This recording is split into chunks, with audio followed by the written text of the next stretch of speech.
I was given a score of Oedipus Rex on my 21st birthday, and I had to wait nearly 50 years to do it for the first time. And it's a fabulous piece. It is so unique, really, in the history of 20th century music drama.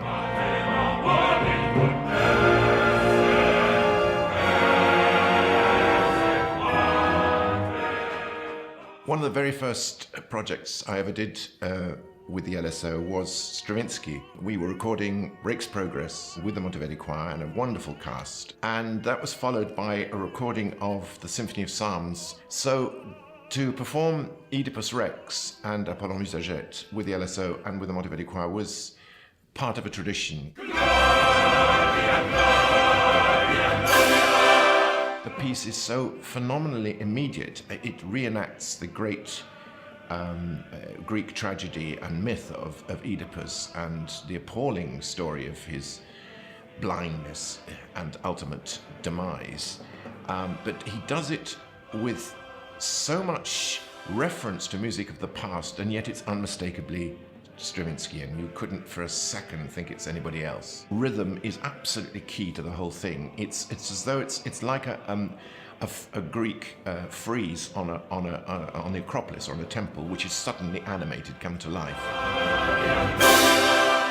The force and the drama is palpable, and the writing is utterly superb, both for the chorus and for the protagonists, particularly for Oedipus and for Jocasta. Jocasta has the most fantastic music, which sometimes suggests Beethoven, sometimes it suggests Stravinsky's contemporary Bartók, and sometimes it suggests even Verdi. And Oedipus's very ornament-encrusted music sounds palpably first cousin to some of the Baroque world, and yet it's got a kind of steeliness and a rigidity of declamation which is entirely Stravinsky. We had a very good cast for Oedipus. We had the French film actress Fanny Ardant. She got into the spirit of it, and coming from a totally different style and a different background, it sort of brought everything into the 21st century in a very unusual way.